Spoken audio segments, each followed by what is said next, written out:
Graças a Deus, irmãos. Vamos ter mais uma palavra de oração. Senhor, graças te damos, porque até aqui o Senhor nos ajudou. Damos graças, Senhor, porque o Senhor foi obediente até a morte e morte de cruz, Senhor. E podemos estar aqui, Senhor, essa manhã reunidos, Senhor, por causa da tua obediência, Senhor. Por causa daquilo que o Senhor fez ali naquela cruz, Senhor. Te pedimos nesse momento que o Senhor venha, Senhor, falar, Senhor, através do seu Espírito aos nossos corações, Senhor. Que possamos, Senhor, estar com os nossos ouvidos e coração abertos, Senhor, e atentos para aquilo que o Senhor requer de cada um de nós, Senhor.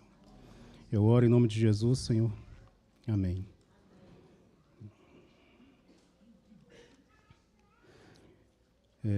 Queria conversar essa manhã com os irmãos sobre um assunto que é muito importante nas Escrituras e, às vezes, não muito falado e não muito entendido. Queria que a gente abrisse, então, na primeira carta de Paulo a Timóteo, capítulo 4.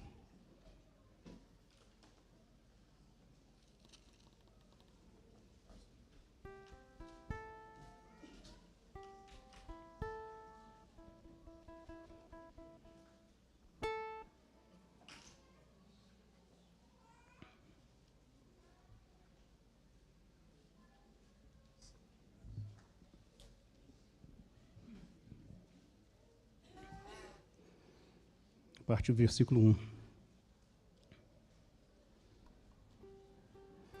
Ora, o Espírito afirma expressamente que, nos últimos tempos, alguns apostatarão da fé, por obedecerem a espíritos enganadores e a ensinos de demônios, pela hipocrisia dos que falam mentiras e que têm cauterizada a própria consciência, que proíbem o casamento, exigem abstinências de alimentos que Deus criou para serem recebidos com ações de graça pelos fiéis e por quantos conhecem plenamente a verdade.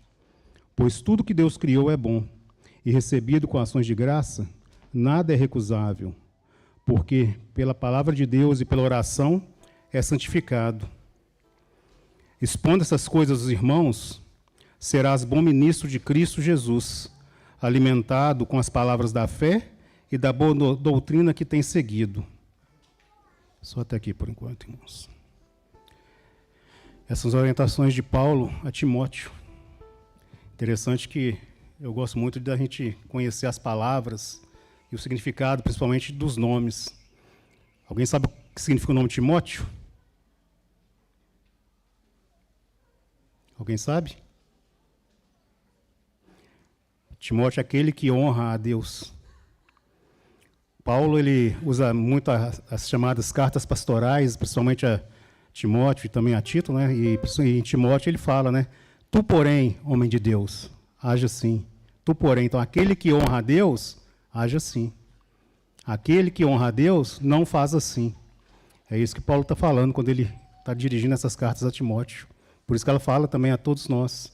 Se quisermos honrar a Deus, ele já nos dá o como. Paulo já nos deixa aqui, através da direção do Espírito, de como proceder. Ele fala também, né, Timóteo, né, se a gente voltar um capítulo aí no capítulo 3, ele fala no versículo 14, que escreve essas coisas esperando e ver-te em breve, ele fala a Timóteo, né, para que, se eu tardar, fique ciente de como se deve proceder na casa de Deus, que é a igreja do Deus vivo, coluna e baluarte da verdade. Então ele fala, escrevendo para Timóteo, por esse motivo, para que, se ele tardar, ele soubesse como proceder na casa de Deus. Então, aquele que honra, que quer honrar a Deus, aquele que honra a Deus, tem aqui a diretriz e os ensinamentos de como proceder. É isso que Paulo fala nessas duas epístolas, principalmente a Timóteo. Né? Então, ele ensina exatamente como que a gente deve proceder e exorta, então, aqui Timóteo, né, sobre algumas questões importantes. E ele fala, nesse capítulo 4, ele vai trazer esse assunto, né, e fala e inicia dizendo que, ora, o Espírito afirma manifestamente, fala em algumas versões, na maioria deve falar expressamente, que nos últimos tempos alguns apostatarão da fé por obedecerem a espíritos enganadores e a ensino de demônios. A gente compreender exatamente, igual eu falei, a questão das palavras, né? Quando o Espírito fala manifestamente, O Espírito fala de modo claro, para não deixar dúvidas, de modo claro, para deixar, então, a certeza de tudo aquilo que tem que ser, então, respondido de cada um de nós, para que a gente, então, esteja atento sobre esses últimos tempos que Paulo vai estar falando aqui. Na segunda carta de Paulo a Timóteo, ele também fala, nos últimos dias sobrevirão tempos difíceis, ou tempos penosos, tempos angustiosos. Então, Paulo chama a atenção daqueles que querem honrar a Deus sobre essas questões dos últimos dias. Aí a gente começa a ter que começar a compreender o que quer dizer os últimos dias. Muitas vezes a gente pensa que os últimos dias são os dias que ainda estão por vir, que antecedem a vinda de Cristo. Mas na Bíblia, os últimos dias, eles já iniciaram, assim que Jesus, ele morreu, ressuscitou e foi para o céu. Paulo fala lá em Romanos que vai alta a noite e vem chegando o dia. Então, nós vivemos, então, desde que o Senhor Jesus esteve na terra, morreu, ressuscitou e está agora entronizado nos céus, já iniciamos um longo período de noite. Então, nós estamos aguardando, então, o sol de justiça, quando novamente teremos luz nessa terra. Não essa luz natural do sol, mas a luz da realidade de Cristo, da presença de Cristo na terra. Então, a gente entender que, quando Paulo está falando isso aqui, ele está contando o que iria acontecer no período, desde quando Jesus, então, ele foi assunto aos céus. Esses últimos dias, então, já duram mais de 2000 anos. E nós estamos já vivendo esses últimos dias. E o que Paulo traz aqui para Timóteo, e a gente tem que lembrar também que Timóteo, ele vivia e pastoreava uma igreja que Paulo implantou na cidade de Éfeso. Os irmãos lembram disso, que Timóteo estava na cidade de Éfeso. E Paulo, então, que ele escreveu uma carta à igreja de Éfeso, elogiando e dizendo coisas, grandiosas do mundo espiritual, da vida espiritual, da vida da igreja, o grande mistério de Deus, que foi revelado a ele e que ele orava pelos irmãos lá de Éfeso. E ele alerta que depois, voltando um pouco antes aqui, quando Paulo ele estava indo na prisão dele em Roma, antes dele ir para Jerusalém, retornar lá em Atos 20, se não me engano, quando ele chama os pastores todos na cidade de Éfeso, também novamente Éfeso, que ele fala ali que ele vai advertindo que viriam lobos vorazes. Então, Paulo já alertava desde o início da igreja dessa questão da situação que a igreja de Cristo nessa terra iria viver, com esses lobos vorazes que iriam adentrar dentro da igreja, as questões que não eram concernentes à vida da igreja, a vida de Cristo dentro da igreja. Então, Paulo tinha essa preocupação e trazia agora, então, para Timóteo, que estava na cidade de Éfeso, essas advertências, para que ele, então, igual a gente leu aqui, para que ele ficasse ciente de como se deve proceder na casa de Deus, que é a igreja do Deus vivo, coluna e baluarte da verdade. Só um parênteses aqui com relação a esse versículo, irmãos. A gente sempre fala que a igreja é coluna e baluarte da verdade. Não é que isso seja errado, mas olha como a frase está escrita aqui. Para que, se eu tardar, fique ciente de como se deve proceder na casa de Deus, que é a igreja do Deus vivo, coluna e baluarte da verdade. Coluna e baluarte da verdade é o Deus vivo, que é expresso na igreja. A igreja que não expressa Cristo, ela não é coluna e baluarte da verdade. Ela só é coluna e baluarte da verdade se ela estiver exatamente expressando o céu na terra. A gente só lembrar da igreja de Laodiceia. O que aconteceu na igreja de Laodiceia? O Deus da igreja estava fora da igreja. Eis que estou à porta e bato. Se alguém ouvir, Então ele estava fora. A igreja de Laodiceia é chamada a igreja apóstata, não é? Porque o Senhor da igreja não estava na igreja. Então a gente tem que tomar cuidado quando a gente fala que a igreja é a coluna e baluarte da verdade. Mas o Deus vivo é a coluna e baluarte da verdade da igreja, quando ele é verdadeiramente expresso na vida da igreja. Sem isso não tem coluna e não há como ser baluarte da verdade. Outro ponto importante para a gente nunca perder de vista é essa questão de verdade. Muitas vezes a gente acha que verdade é uma questão que é uma coisa que é oposta a uma não verdade, uma mentira. Mas a verdade que fala aqui, trata de uma coisa além disso. Ela fala no grego aletheia, né? Ela fala de uma realidade. Então, é a coluna e baluarte da realidade das coisas espirituais aqui nessa terra. É isso que deve ser a igreja.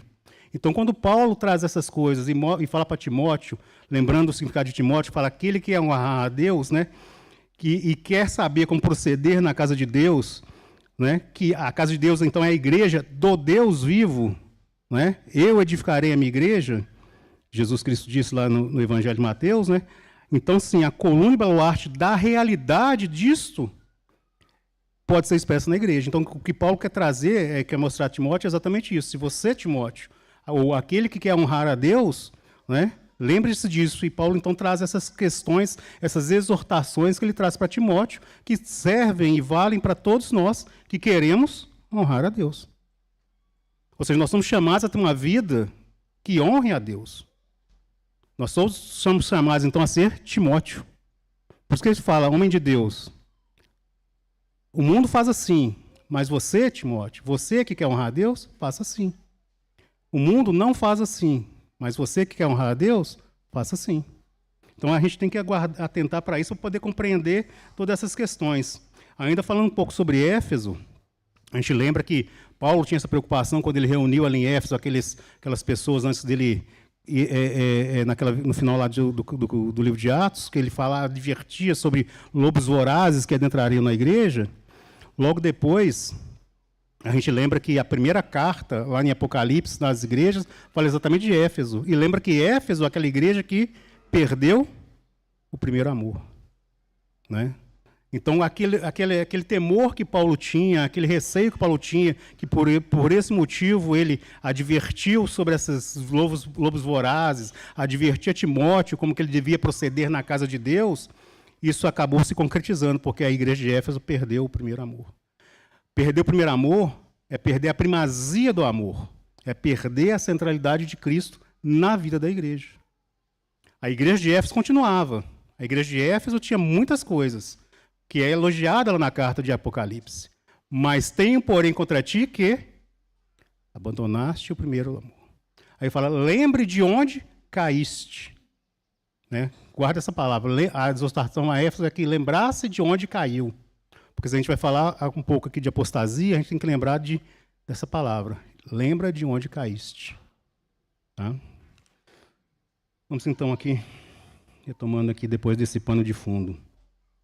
Então esses ataques, né, que existiam na vida da igreja no início da era cristã, eles cada vez mais estavam se intensificando durante o período do inicial da vida da era da igreja, e cada dia mais se intensificam até hoje. Esses ataques que iniciou ali com a entrada desses lobos vorazes, né? E quanto mais vai se aproximando a volta de Cristo nessa terra, mais intensos esses ataques serão na vida da igreja, ou daqueles que vivem, né? Daqueles chamados dos cristãos nessa terra. E por isso que Paulo inicia, então, esse primeiro versículo aqui do capítulo 4, falando que o Espírito diz manifestamente, ou seja, o Espírito fala de modo claro, ele deixa aqui uma clareza, então, do que estava acontecendo e de como, então, deveria e poderia ser evitado que acontecesse essas questões dentro da igreja. Né? Então, essas instruções dadas a Timóteo era para que, então, Timóteo evitasse, então, isso que é chamado de apostasia. Né? Apostasia, né, nós vamos falar um pouco dessa palavra, o que seria essa palavra, para entender o que é apostasia e também entender o que não é apostasia. Né? Primeiramente, vamos falar do lado mais fácil, o que não é. Apostasia não é perder a salvação.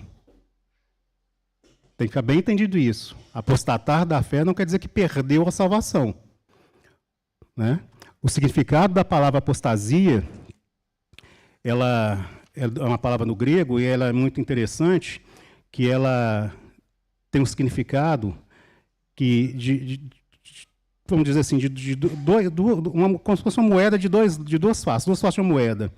A apostasia, ela fala de uma rebelião contra a autoridade, contra o rei, contra a autoridade, e também é um termo militar que representa a deserção durante uma batalha. Então, a apostasia fala de rebelião contra a autoridade, ou ir contrário àquilo que a autoridade determina, e fala também no termo militar de desertar do seu posto durante uma batalha. Um soldado que está numa guerra, ele está lá, ele tem uma posição, cada soldado numa batalha ele tem uma posição, uma necessidade específica que ele tem que ocupar. Se ele deserta, se ele abandona seu posto ali, ele deixa frágil todo aquele exército ali à mercê do inimigo. Aquela posição dele é muito importante. Então, a apostasia tem esses dois sentidos, né, que a gente ficar bem claro para a gente. Então, ele é um abandono de uma posição ideológica, mental, e também um abandono de uma posição física, deixar de reunir. Então, você deixa de crer naquilo que você cria, e você também deixa de viver fisicamente do jeito que você deveria viver. Por isso que esse termo apostatar, apostasia, ele vai falar da questão interior mental e da questão física. Por isso que Hebreus tem a exortação, não deixei de congregar, porque é importante estar presente no seu posto, né, vamos dizer, usar esse termo militar, nessa batalha, nesse mundo espiritual, nessa guerra espiritual que a gente vive. Cada um tem seu posto. Cada um de nós, ou também uma das metáforas que Paulo fala com Timóteo na segunda carta, ele fala do exército, né, aquele que, né, quando ele fala de Timóteo, das questões lá na segunda carta, uma das metáforas que ele usa é exatamente do militar, daquele que está prestando serviço militar. Então, todos nós temos essa posição também dentro do corpo de Cristo. E nós não podemos desertar do nosso posto, né? E essa questão da palavra apostasia também. Então, ela tem um aspecto que é mental, interior, e um aspecto também prático. O ideológico é deixar de seguir ou viver aquilo que antes se dizia crer, ou cria e seguia. Ou seja, se a gente tem uma crença, a gente vive, a gente está vivendo, está crendo e está seguindo, e de um determinado tempo muda, deixa de crer e de seguir, isso é apostasia. E o abandono físico é deixar de praticar e exercer aquilo que era próprio daquilo que você dizia crer. Inclusive, igual eu disse, afastar do meio cristão. Isso acontece, os irmãos devem concordar comigo, tem acontecido muito na vida da igreja. Muitos têm abandonado o seu posto, muitos têm abandonado, deixado de ter a vida comum da igreja. Não têm sentido prazer ou tido o prazer e a disposição de viver a comunhão da igreja. Isso é apostasia. Então, a apostasia não é perder a salvação. Tá? Então, vários alertas nas Escrituras existem, né? E quando tem vários alertas, vários chamados de atenção, nos mostra que é um assunto que requer, então, que tenhamos bastante atenção. Nós temos que levar isso diante de Deus, cada um de nós, para que nós, então, possamos compreender e dar exata importância naquilo que está sendo chamado a atenção. Porque como Paulo ele inicia esse capítulo na carta de Timóteo, ele fala, o Espírito, eu vou repetir isso várias vezes, porque para a gente guardar na nossa mente, o Espírito afirma manifestamente que nos últimos tempos alguns apostatarão da fé. Então, a verdade que está sendo dita e está sendo enfatizado pelo Espírito que isso vai acontecer. E isso tem acontecido. Então, a gente não pode ficar alheio. Muitas vezes a gente pensa, quando a gente ouve falar isso, a gente começa a pensar em pessoas que já tiveram, que já passaram, familiares do nosso convívio, mas o importante e o alerta que Paulo traz aqui para Timóteo e para todos nós, lembrando que querem honrar a Deus, que isso pode acontecer comigo, com vocês. Então, o alerta é para isso, para que não ocorra comigo, não ocorra com cada um de vocês. Então, não vamos agora, nesse momento, pensar ou olhar para outros. Vamos olhar para a nossa vida e ver essas instruções que Paulo traz aqui, então, através do Espírito para Timóteo, para a gente compreender e saber como, então, a gente pode nos proteger para não cair nesse erro, para não cair nessa situação. É isso que o capítulo 4 vem trazer para a gente aqui. Né? Essa questão de apostasia, de apostatar, é citada em vários textos na palavra de Deus, às vezes não diretamente usando a palavra apostasia, mas usando alguns vocábulos que remetem a isso. Né? Para a gente ter uma ideia, o próprio Jesus Cristo, quando ele fala lá na parábola do semeador, ele fala aquelas, vamos ler lá Lucas 8:13.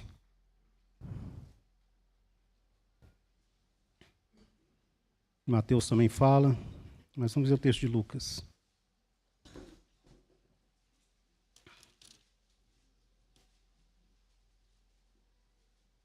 Ele fala das sementes, né? Ele fala daquela semente que caiu sobre a pedra. Ele fala que a semente que caiu sobre a pedra são os que, ouvindo a palavra, recebem com alegria. Estes não têm raiz, creem apenas por algum tempo, e na hora da provação se desviam. Esses se desviam, é o mesmo sentido da palavra que a gente está falando, que é falar de apostasia. Então, se desvia, na hora da provação, na hora que vem as dificuldades, a pessoa, então, não permanece. Então, o próprio Jesus ele deixou esse exemplo na parábola do semeador. Tanto Pedro, Judas e João, eles vão falar também da questão do perigo que tinha na igreja, da questão do engano, que é o que Paulo alerta aqui, o engano. Em Hebreus 6, a gente não vai ler não, mas Hebreus 6, versículos 4 e 6, ele traz a maior exortação sobre o perigo da apostasia, quando ele fala lá que, vamos ler assim, que é melhor ler, Hebreus 6.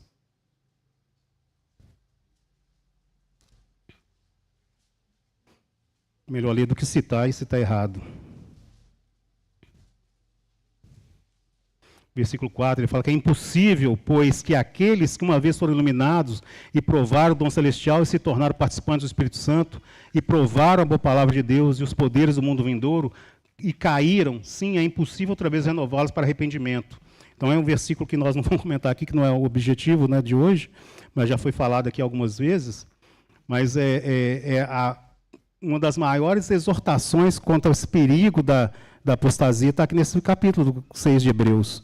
Ele vai falar que é impossível aqueles que uma vez foram iluminados e provaram o celestial e se tornaram participantes do Espírito Santo e provaram a boa palavra de Deus e os poderes do mundo vindouro e caíram, é impossível outra vez renová-los para arrependimento, visto que de novo estão crucificando para si mesmo o Filho de Deus expondo a ignomínia.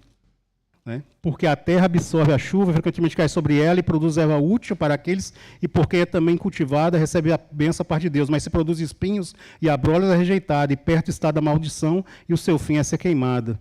Quanto a vós outros, todavia, ó amados, estão persuadidos das coisas que são melhores e pertencentes à salvação, ainda que falemos dessa maneira, porque Deus não é injusto para ficar esquecido do vosso trabalho e do amor que evidenciaste para com seu nome, pois servistes e ainda servis aos santos. Desejamos, porém, continue cada um de vós mostrando até o fim a mesma diligência para a plena certeza da esperança, para que não vos torneis indolentes, mas imitadores daqueles que, pela fé e pela longanimidade, herdam as promessas. Então, essa é uma das grandes exortações que nos fortalece, que nos toca para que a gente possa conseguir vencer e, o que eu falo, perseverar nessa luta constante para não cair nessas questões que Paulo vai estar trazendo aqui em Timóteo. A apostasia também é falada lá por Paulo, ele marca isso como um tempo, né, lá em 2 Tessalonicenses. Então, vamos ler alguns versículos que falam sobre apostasia. 2 Tessalonicenses ele vai falar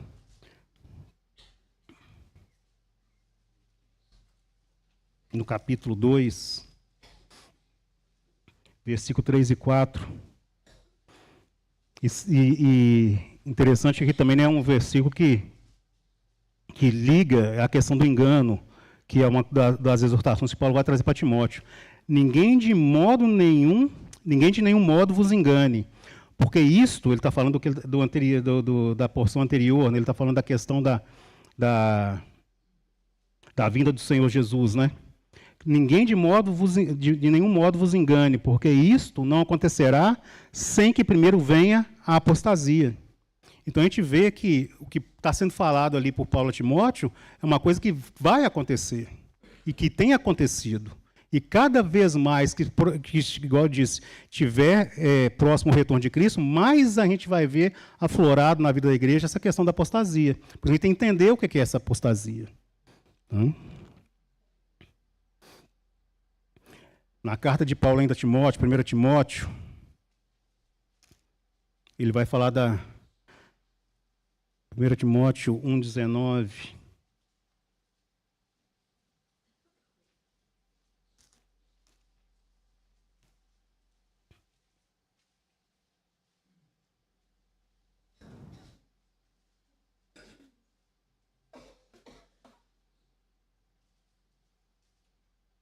Vou ler o 18 para a gente entender. Esse é o dever de que te encarrego, ó filho Timóteo, segundo as profecias de que antecipadamente fosse objeto. Combate firmado nelas o bom combate. Lembrando do significado de Timóteo, né? Este é o dever que encarrego aquele que quer honrar a Deus, segundo as profecias de que antecipadamente fosse objeto. Combate firmado nelas o bom combate, mantendo fé e boa consciência, porque alguns, tendo rejeitado a boa consciência, vieram a naufragar na fé. Naufragar na fé é uma das palavras que é usada para nos remeter e nos lembrar da apostasia, naufragar na fé. Aí ele cita, dentre esses, Himeneu e Fileto, os quais entreguei a Satanás para serem castigados a fim de não mais blasfemarem.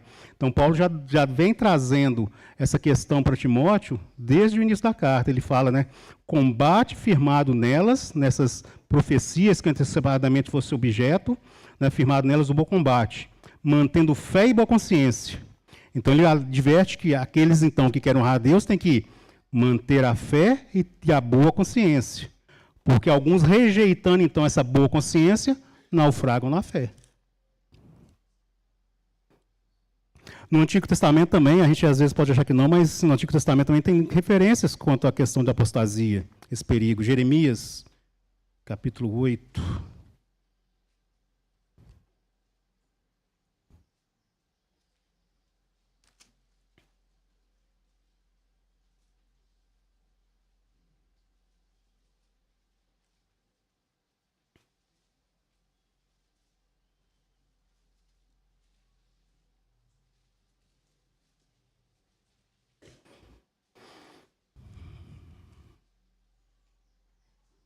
Por que, pois, este povo de Jerusalém se desvia, apostatando? 8:5. Por que, pois, este povo de Jerusalém se desvia, apostatando continuamente, persiste no engano e não quer voltar? Então, aqui trazendo aqui para o povo de Israel, nessa pergunta, por que esse povo se desvia, apostatando continuamente, persiste no engano e não quer voltar? Sempre a gente vendo, em muitos desses versículos que fala dessa apostasia, ele está sempre ligado com a questão do engano. Então, uma das coisas que Paulo quer frisar, então, para todos nós, é o cuidado com o engano. O engano, ele traz muitos males na vida da igreja. E por isso que ele está alertando sobre essa questão do engano. Outro texto que fala também, Ezequiel, no Antigo Testamento.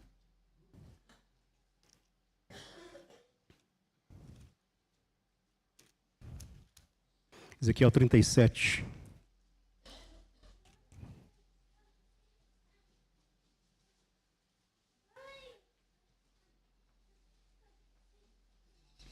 Aqui já é uma menção que fala de quando vamos ser livres para sempre desse perigo da apostasia. No 22 ele fala, farei deles, né, do povo de Israel, uma só nação na terra, nos montes de Israel, e um só rei será rei de todos eles. Nunca mais serão duas nações, nunca mais para o futuro se dividirão em dois reinos. Nunca mais se contaminarão com seus ídolos, nem com as suas abominações, nem com qualquer das suas transgressões. Livrá-lo-eis de todas as suas apostasias em que pecaram, e os purificarei. Assim eles serão meu povo, e eu serei o seu Deus.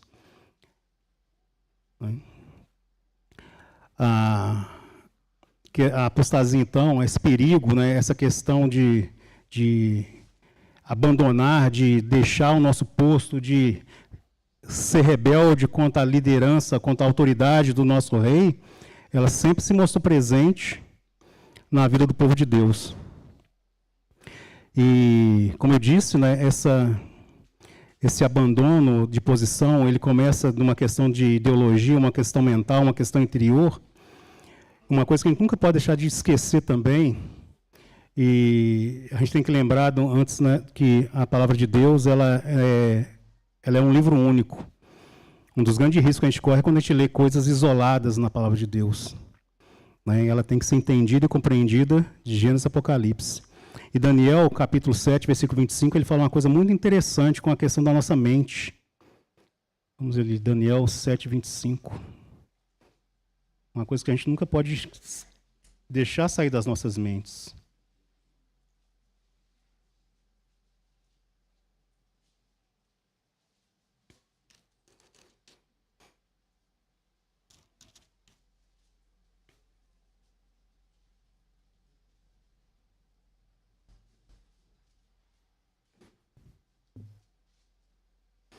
O livro de Daniel ele é escrito, tem alguns capítulos escritos em aramaico, e esse capítulo 7 é um deles.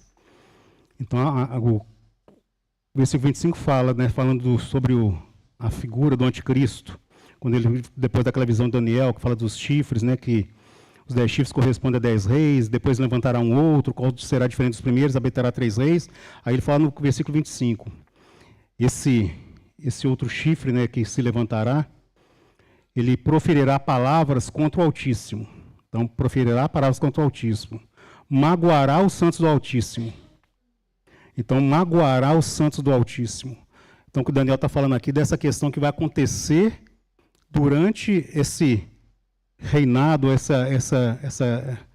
esse perigo desse tempo aí dos 10 chifres, né, que são 10 reis. Ele vai falar que magoará os santos do Altíssimo. Esse magoar, essa palavra, é uma palavra aramaica, ela fala exatamente disso, de trazer um esgotamento mental. Então, a gente começa a compreender da importância da gente guardar a nossa mente. Outras advertências que tem na palavra de Deus, uma das, né, é guardar a nossa mente nesses tempos dos fins, nesses tempos que nós vivemos. O cristão tem que saber guardar a sua mente, porque é através da mente que nós começamos a caminhar ou a entrar nesse perigo da apostasia, quando a gente não guarda a nossa mente. E tantas coisas hoje ocupam a nossa mente. Tantas coisas hoje nos sobrecarregam a nossa mente. Nós podemos afirmar, com certeza, que todos nós temos preocupações na nossa mente, agora, nesse momento, que nos distraem até mesmo de estar aqui sentados, ouvindo e participando de um culto a Deus, ou não.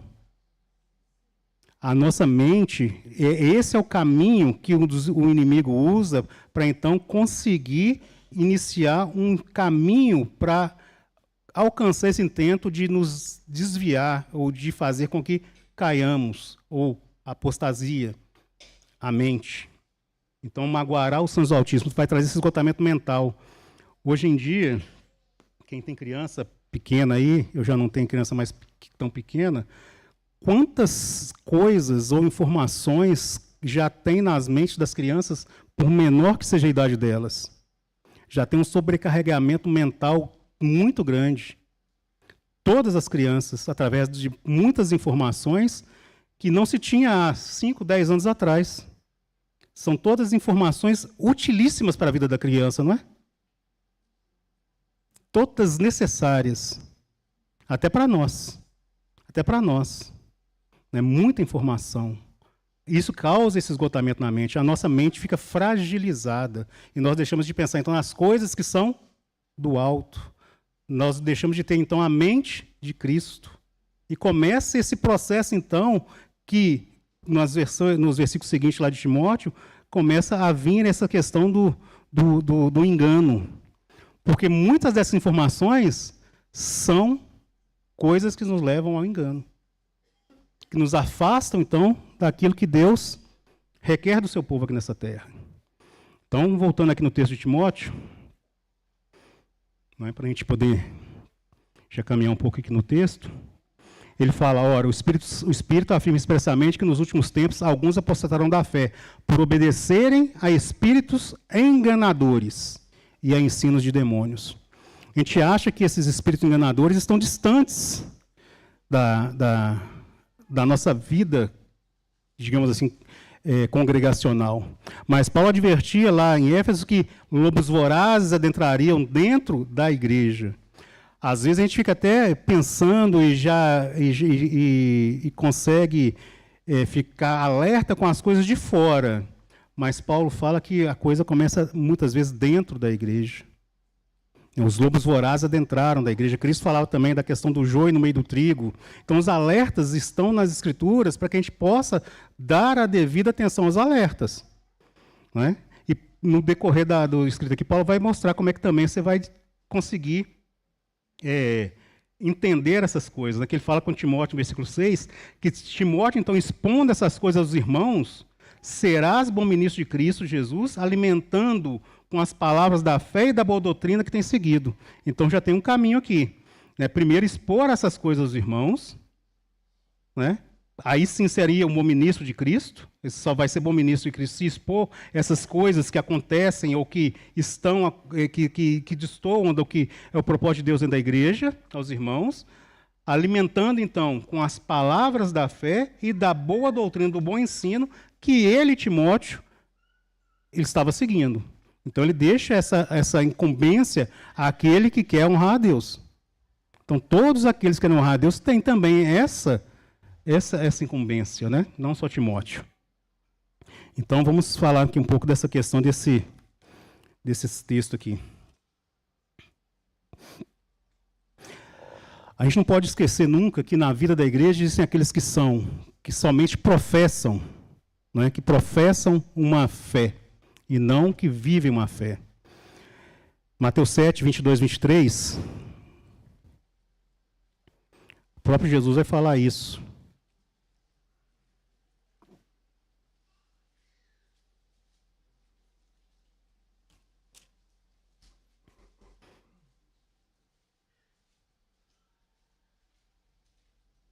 Quando ele fala, muitos naquele dia, de novo, naquele dia, aqui já é o dia quando tiver Jesus voltado, né? Naquele dia que estivermos perante Jesus. Naquele dia hão de dizer-me, Senhor, Senhor, porventura não temos nós profetizado em Teu nome, e em Teu nome não expelimos demônios, e em Teu nome não fizemos muitos milagres? Então lhes direi explicitamente, de novo, a mesma palavra, explicitamente, eu direi inequivocamente, eu direi claramente, vai deixar claro, né? Nunca vos conheci. Apartai-vos de mim os que praticam a iniquidade. Aí ele fala, todo aquele, pois, que ouve essas minhas palavras e as pratica, será comparado a um homem prudente, que edificou a sua casa sobre a rocha. E caiu a chuva, transbordaram os rios, sopraram os ventos e deram com ímpeto contra aquela casa, que não caiu, porque foi edificada sobre a rocha. E todo aquele que ouve essas minhas palavras e não as pratica, será comparado a um homem insensato, que edificou a sua casa sobre a areia. Caiu a chuva, transbordaram os rios, sopraram os ventos e deram com ímpeto contra aquela casa, e ela desabou, sendo grande a sua ruína. Né? Ele vem mostrando aqui, então, que muitos naquele dia dirão, Senhor, Senhor, porventura não temos nós profetizado em Teu nome? Que Jesus traz aqui um alerta sobre a vida religiosa, a vida professa, a vida exterior. Ele adverte também, né, ele fala num texto, ele vai falar sobre o fermento dos fariseus, o perigo do fermento dos fariseus, que ele fala que é exatamente a hipocrisia. Né? Hipocrisia é uma palavra do grego que fala da questão tem a ver com o mundo teatral, com teatro. O que acontece numa peça de teatro? A pessoa que está ali, ela encena um personagem, ela representa um personagem. A hipocrisia é isso, você representa aquilo que verdadeiramente você não é. Muitas vezes nós fazemos isso inconscientemente. Nós vivemos uma vida religiosa, achando que estamos vivendo uma vida verdadeiramente, genuinamente cristã. Esse é um perigo que acontece muito na vida da igreja. Tanto que o próprio Cristo deixou isso aqui relatado, né, falando que naquele dia muitos dirão, e eles vão falar porque eles realmente fizeram. Nós expulsamos demônios em seu nome, nós profetizamos em seu nome, mas ele fala, não vos conheci, porque eles faziam as coisas somente exteriormente. Então é um perigo que nós temos. Por isso que eu falei que a gente tem que olhar não para as pessoas, não para as pessoas que não estão, para as pessoas que já estiveram, mas olhar para nós mesmos, para saber se nós estamos ou não estamos agindo de maneira igual está falando aqui. Estamos somente tendo uma vida cristã professa e não verdadeira. Eu gosto muito de lembrar um texto de Paulo, que Paulo, a gente cita, né, muito Paulo e fala muito da vida de Paulo, e temos muito exemplo de Paulo, mas Paulo tinha uma preocupação. Eles tinham medo de não se achar qualificado naquele dia. Ele tinha essa preocupação. Esse temor que Paulo tinha, se Paulo tinha esse temor, imagina eu. Imagina cada um de nós. Mas aí que vem a questão. Às vezes a gente esquece disso, que nós também vamos chegar um dia perante a Cristo e ele pode, né? A gente pode ouvir e receber essas palavras, porque a gente tem que ter uma vida de temor a Deus e com essa preocupação de não ser achado desqualificado, Mesmo tendo, Paulo fala, mesmo tendo pregados a muitos, eu venho a ser achado desqualificado. Paulo tinha esse temor. E Paulo mostra, vem trazendo nessas exortações que ele está trazendo ali na igreja de Éfeso, através de Timóteo, essa preocupação. Que não podemos, que temos que ter essa preocupação de não sermos encontrados desqualificados para o quê? Para o serviço cristão, para a vida da igreja. Mesmo vivendo a vida toda dentro da igreja. É um cuidado que nós temos que ter. Né? Essa questão, esse temor da vida professa, a vida religiosa sem realidade. Lembra da questão da verdade? Né? Quando a gente fala da verdade, né, que a coluna e baluarte da realidade, não é daquela contraposição da mentira, é a vida de realidade. Nesse texto aqui de Mateus 7, mostra que aquelas pessoas nunca tiveram, então, um relacionamento real, vivo com o Senhor Jesus. Eles viviam como crentes, faziam as coisas como crentes, né, profetizavam, curavam, várias coisas, mas eles não tinham essa vida íntima de dependência com o próprio Senhor. De novo, não é ali naquele episódio, nessa cena descrita ali, através da palavra do próprio Cristo, não é ele que está abandonando aquelas pessoas. Aquelas pessoas que nunca tiveram relacionamento com ele. Você fala, eu nunca conheci, mas não conheci não foi porque eu não quis conhecer, é que vocês não quiseram me buscar e me conhecer. Esse que é o ponto. Né? Nós temos que colocar então diante de Deus, né, e clamar então para que esse espírito, né, que tem manifestado ali, que Paulo fala que manifestamente ele deixaria essas palavras, para que esse mesmo Espírito ele venha expor os nossos corações. Né? Lucas 18, ele mostra uma cena muito interessante,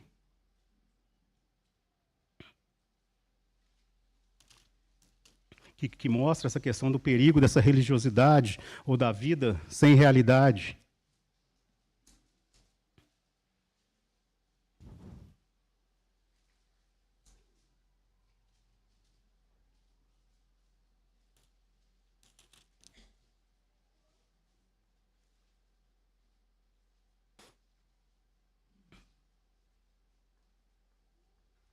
A partir do 9. Propôs também essa parábola a alguns que confiavam em si mesmos por se considerarem justos e desprezavam os outros. Então, fala que Jesus propôs uma parábola por causa desse motivo. 2 homens subiram ao templo com o propósito de orar.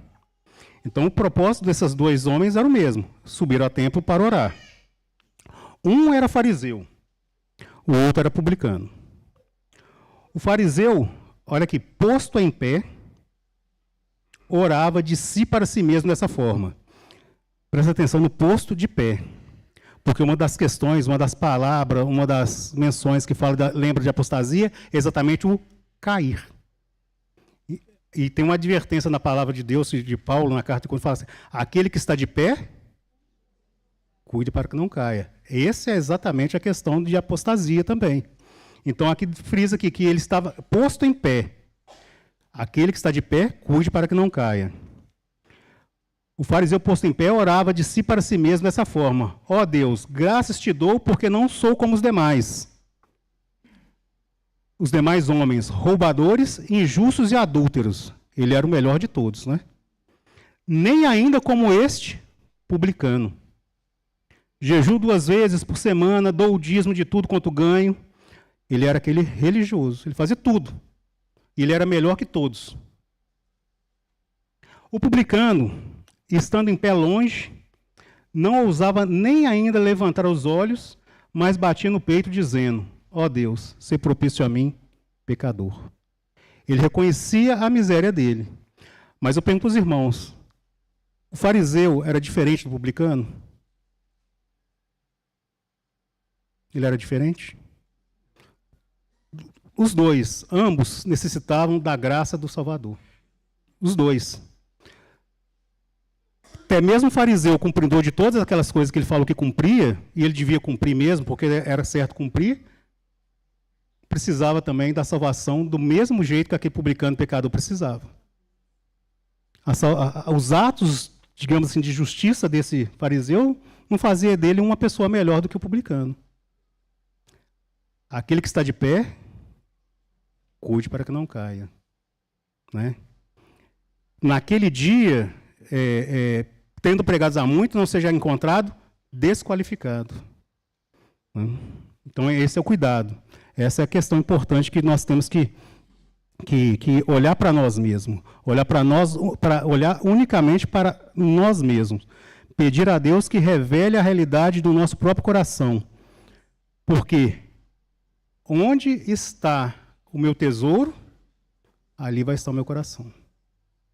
Então, são as alertas que tem na palavra de Deus para a gente não cair ou não correr esse risco de cair nessa questão de apostasia. Tudo, a apostasia não é uma coisa que acontece da noite para o dia na vida da pessoa. É todo um processo de coisas que vão sendo feitas ou não sendo feitas durante uma vida inteira. Né? E o salmista, ele fala no Salmo 139, uma questão que é diversas vezes lembrada, né? Que ele pede que, ó Deus, sonda o meu coração. Né? Nós temos que ter essa ousadia, ou essa necessidade de clamar que Deus esteja sondando os nossos corações a cada dia, para ver se há em mim um caminho, porque muitas vezes eu posso ter uma visão distorcida ou não real das coisas da minha própria vida. Quando eu falo, a gente tem que falar olhando para nós mesmos, não é para o outro, que olhar para o outro é fácil. Né? Aquele irmão faz isso, aquele irmão não faz aquilo, aquele irmão aqui, mas olhando para cada um de nós, cada um olhando para si mesmo, né? Para ver se não tem um caminho mau que nós temos andado, um caminho mau que nós temos seguido. Né? Sonda-me, ó Deus, e conhece o meu coração. Prova-me e conhece os meus pensamentos. Vê se há em mim algum caminho mau e guia-me pelo caminho eterno. Isso tem que ser como o Lincoln sempre fala, uma oração diária de cada um de nós, nesse sentido, para que então Deus, ele sonde diariamente esse nosso coração, provando então os nossos pensamentos. Quantas vezes os nossos pensamentos, como eu falei, a gente sentado aqui, os nossos pensamentos estão longe em coisas que não tem nada a ver com a adoração e o culto a Deus? Quantas vezes a nossa mente está divagando, sentado aqui, não é? Em tantas outras coisas? Não estou falando que as coisas que a nossa mente se dispersa são erradas, mas não deveria ser a primeira coisa a buscar através da nossa mente. Né? Buscais as coisas que são do alto. Essa necessidade é flagrante na vida do cristão. Né? Ter o nosso pensamento nas coisas que são celestiais, ter os nossos pensamentos nas coisas que não são dessa terra. Né? A gente não pode esquecer nunca que esse mundo ele tem um príncipe. Esse mundo jaz no maligno e tantas coisas boas, corretas, lícitas, prazerosas, às vezes até necessárias nesse mundo, ocupam o nosso pensar, tirando, então, o nosso pensamento das coisas de realidade espiritual, das coisas verdadeiramente espirituais.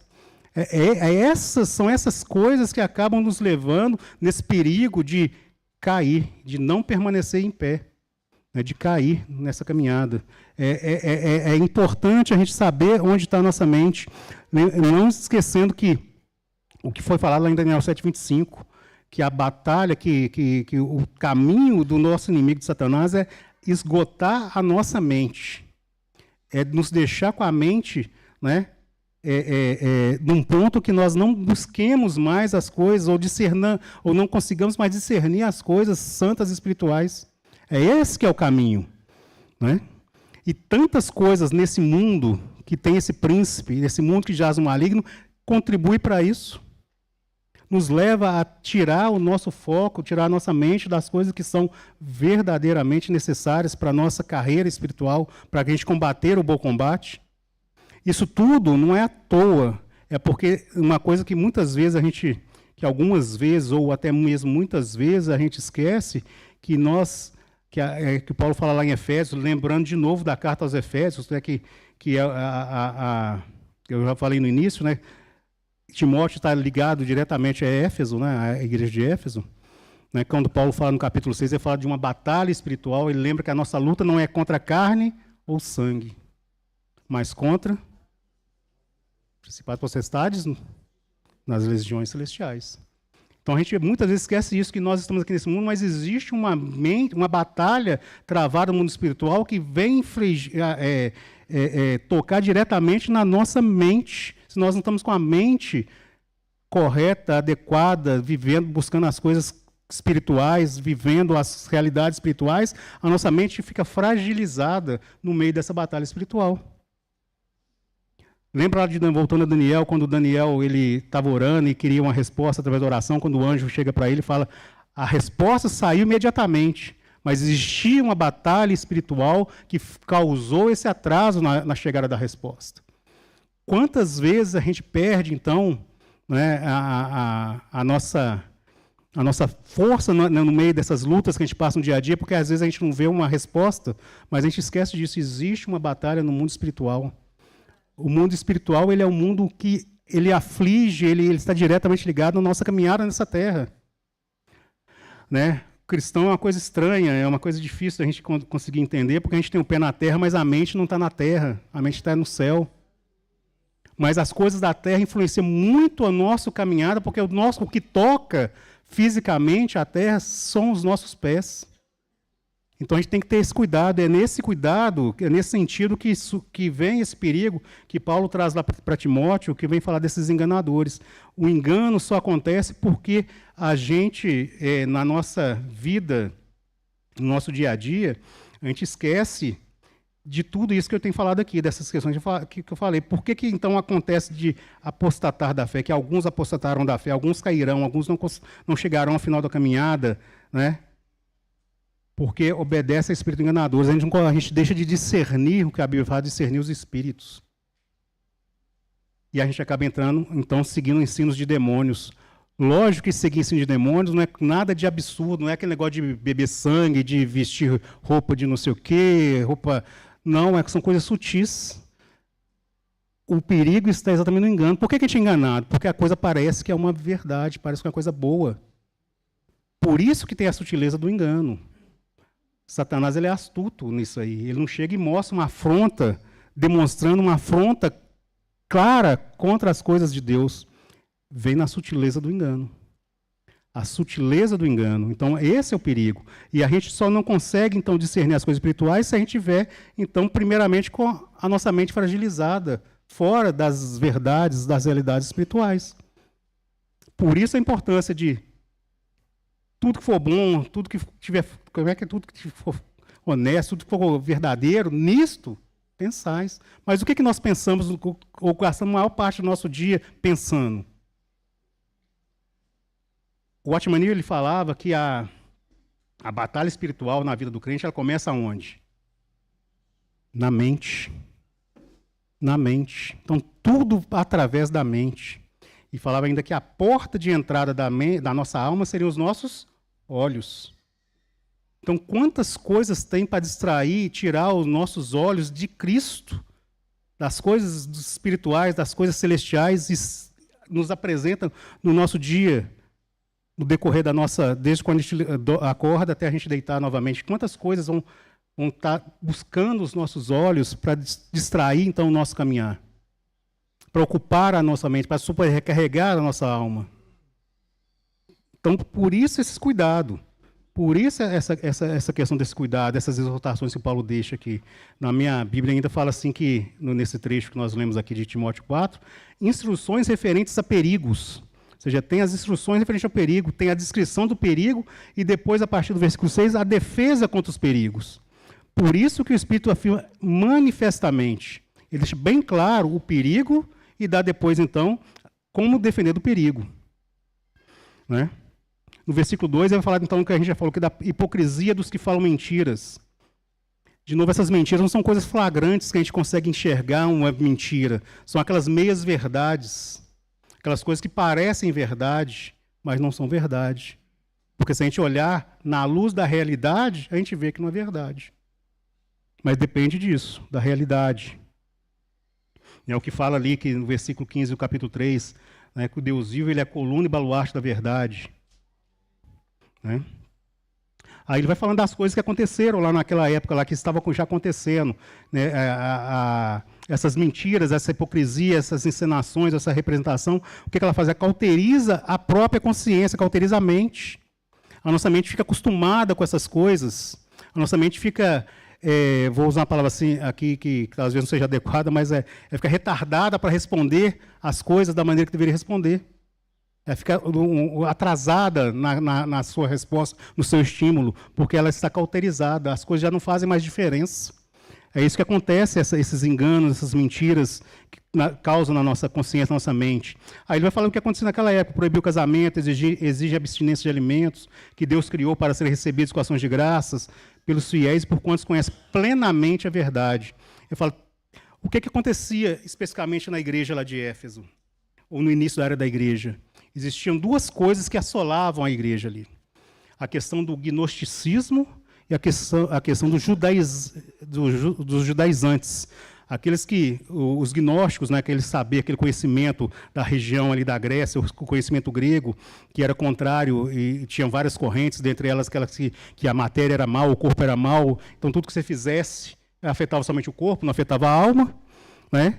E aí tinham aqueles que impediam que você buscasse os prazeres, porque você está buscando os prazeres, você estava cuidando do seu corpo e não cuidando da sua alma, então tinha várias correntes. E o outro perigo era os judaizantes, que falavam que para você ser cristão, você tem que primeiro ser judeu. Então exigiam certos ritos do judaísmo para você então se converter depois ao cristianismo. Então você primeiro tinha que ser judeu para ser cristão. E essas coisas, essas questões dentro da igreja, elas traziam esses enganos, né, nessa roupagem, do jeito que era colocado, deixava os crentes ali em dúvida. Então para ser cristão, primeiro eu tenho que ser judeu, eu tenho que guardar os ritos judaicos, eu tenho que guardar o sábado, eu tenho que fazer isso, eu tenho que circuncidar. Então muitas coisas entravam dentro da igreja. E acontecia dentro da própria igreja. Lembrando que a igreja iniciou primeiramente com os judeus. Né? Então a gente vê no início, principalmente aqui na era da igreja, nas cartas, aqui lá em Atos ainda, que muitos daqueles judeus que convertiam, que aceitavam o cristianismo, para aceitar um outro cristão, não, ele tem que primeiro ser judeu, senão ele não pode ser cristão. Então tinha essas coisas acontecendo. Hoje, acontecem muitas coisas na vida da igreja, lógico que não são dessas questões assim, desse mesmo jeito, mas muitas coisas, muitos ensinamentos vêm entrando na vida da igreja, tornando ou fazendo com que a vida comum da igreja seja não mais de acordo com a palavra de Deus, mas de acordo com muitas outras coisas. Muitos princípios de Deus são deixados de lado com relação a princípios que hoje são comuns fora da igreja. E são esses cuidados que têm que ser observados, são esses cuidados que o Espírito traz aqui, né, que ele está trazendo, alertando que nesses últimos tempos vai estar acontecendo na vida da igreja. Muitas coisas que são comuns lá fora acabam ficando comum também dentro da igreja. A aceitação de coisas que não deveriam ser aceitas dentro da vida da igreja. E são esses alertas que vem trazendo aqui. E Paulo fala então aqui para Timóteo, né, no versículo 5, porque pela palavra de Deus, pela oração é santificado. Quando ele fala dessa questão dos alimentos e a questão até mesmo do casamento, tudo pela palavra de Deus e pela oração é santificado. Aí o versículo 6, para a gente já ir caminhando para terminar, ele fala o seguinte, ele fala para Timóteo, então, que ele expondo essa situação, essas coisas aos irmãos, e é isso a gente tem que fazer também, expor essas coisas que acontecem, que têm afligido a igreja, a todos os irmãos, né? Nós vamos ser o quê? Bons servos de Cristo, ministros, servos de Cristo. Alimentando, então, com as palavras da fé e da boa doutrina que tem seguido.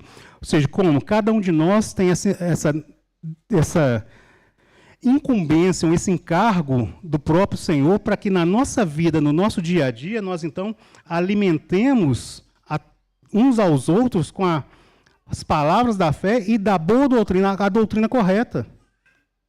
Mas como é que a gente vai saber a doutrina correta?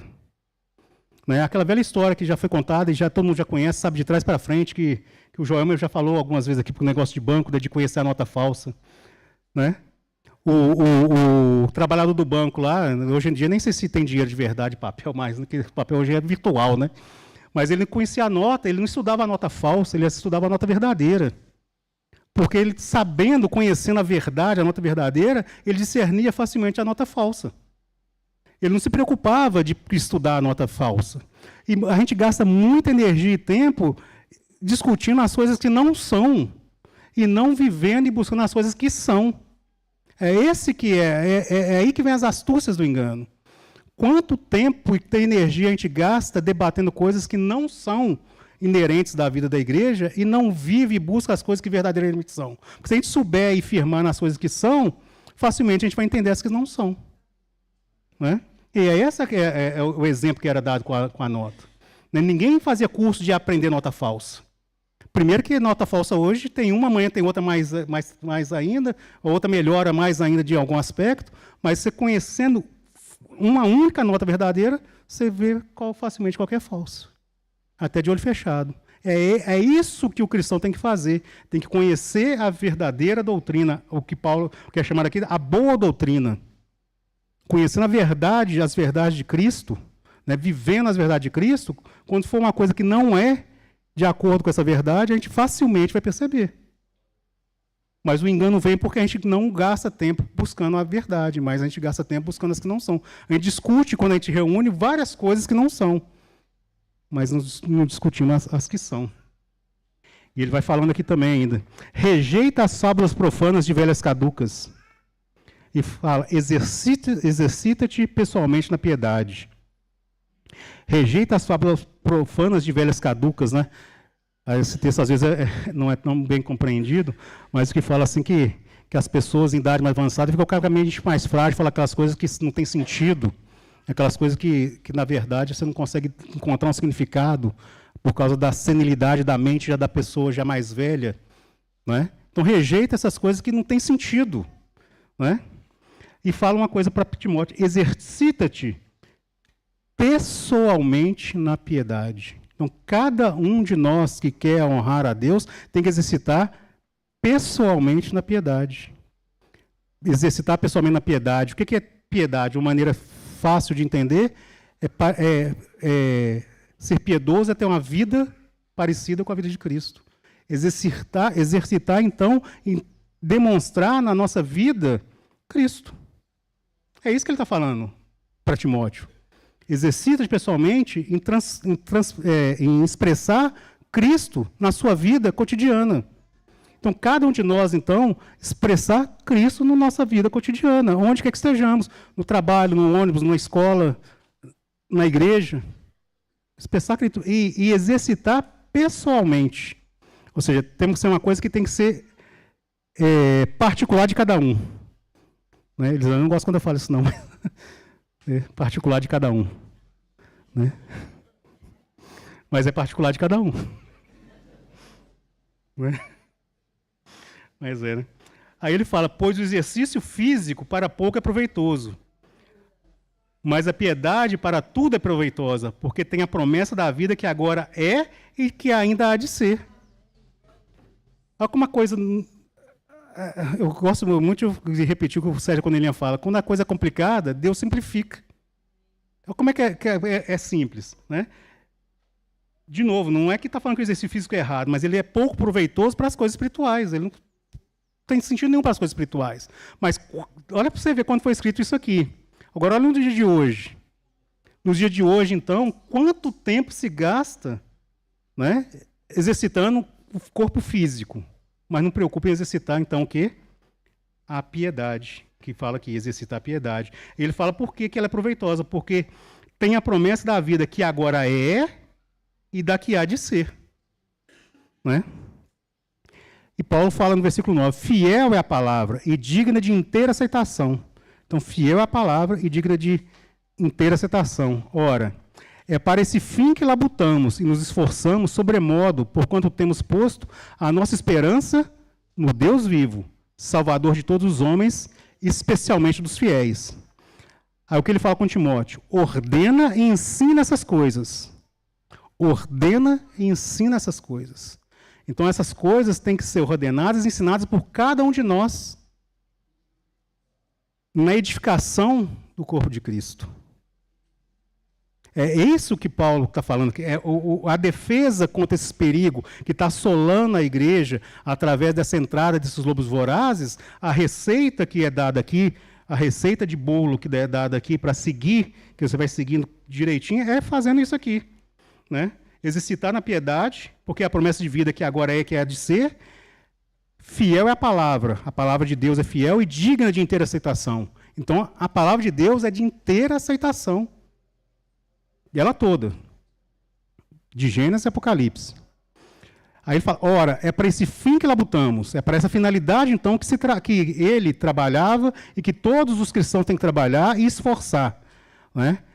Porquanto temos posto a nossa esperança, não em coisas, não em falas, não em fábulas, né, profanas, não nos enganos, mas no Deus vivo, que ele é a coluna e baluarte da igreja, salvador de todos os homens, especialmente dos fiéis. E fala, ordena e ensina essas coisas. Cada um de nós tem o dever e essa missão de ordenar e ensinar essas coisas para que todos nós estejamos, então, preparados para viver nesses últimos tempos, no meio de tanto engano que assola a vida da igreja. Amém, irmãos? Senhor, te damos graças, Senhor, porque o Senhor não nos deixa só. O Senhor está presente em nossas vidas, Senhor, através do seu Santo Espírito que habita em nós, Senhor. Por isso que o seu Santo Espírito continue falando aos nossos corações, Senhor. Direcionando, Senhor, nossa mente, Senhor. Ajustando, Senhor, todos os nossos passos, Senhor. Guiando, Senhor, e cuidando de toda a situação que vivemos no nosso dia a dia, Senhor. Que onde quer que estejamos, possamos, Senhor, verdadeiramente buscar, Senhor, verdadeiramente compreender, Senhor, a Tua vontade, Senhor, e saber, Senhor, expressar a Ti enquanto aqui estivermos nessa terra, Senhor. Nos livre, Senhor, do engano, Senhor. Nos livre, Senhor, das setas do maligno, Senhor. Nos dê, Senhor, cada vez mais, Senhor, a capacidade, Senhor, de compreender e discernir as coisas que são do alto, as coisas que são espirituais, Senhor. Que saibamos nos revestir, Senhor, com as armas, Senhor, as armas que são descritas ali, Senhor, na Tua palavra, ali no livro de Efésios, Senhor, para que possamos passar por essas lutas espirituais, Senhor, guardados por Ti, Senhor. Ensina-nos, Senhor, a depender de Ti a cada dia, Senhor. Em nome de Jesus, Senhor.